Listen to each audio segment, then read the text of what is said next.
আইবুড়ো ভাত। বাঙালি বিয়ের প্রথম নিয়মই হলো আইবুড়ো ভাত। বিয়ের আগের দিন মায়েরা মেয়েদের পেট ভরে খাওয়ায়। শুধু নট অনলি মেয়ে, ছেলেদেরও একই নিয়ম। প্রত্যেকটা বাঙালির ঘরে তাই নিয়ম।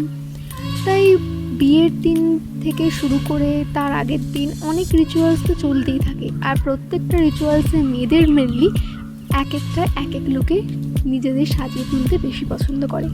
প্রত্যেক দিনই তো আর হেভি মেকআপ করতে ভালো লাগে না, তাই জন্য প্রত্যেকটা রিচুয়ালসে আলাদা আলাদা মেকআপ, এক একটা ভারী এক একটা হালকা। বিয়ে বউ ভাতের দিন যদিও মেকআপটা ভারী হবে, সেই জন্যই আইবুড়ো ভাতের মেকআপটা একদম লাইট মেকআপের।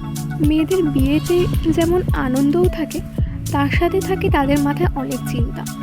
হ্যাঁ, এক একজনের এক এক রকম মেন্টালিটি থাকে ঠিকই, কিন্তু তাও কোথায় কি হবে, কোথায় এইটা ঠিক হচ্ছে নাকি ওইটা ঠিক হচ্ছে নাকি, তো সেইটা স্ট্রেস থেকেই যায়। তো সেই দিক থেকে দেখতে গেলে মেয়েদের সব রকম দায়িত্বই কিন্তু মাথায় থাকে। বিয়ে একটা আলাদা ইমোশন, তাই না? সাথে মেয়েদেরকে তাদের বাপের বাড়ি, মানে তাদের যেখান থেকে 25টা বছর থেকেছি, তাদের সাথে কাটিয়েছি, তাদেরকে ছেড়ে একটা অন্য পরিবেশে চলে যেতে হবে।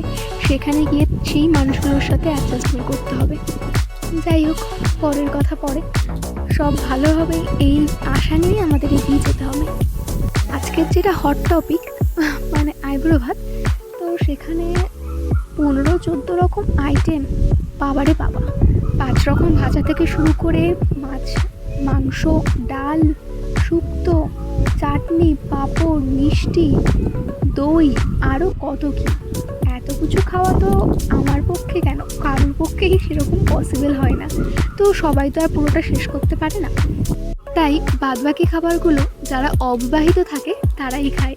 তো যাই হোক, অনেক জ্ঞান দিয়ে ফেললাম। এবার আমি আর যে লুকটা ক্রিয়েট করছি সেটা দেখতে থাকো।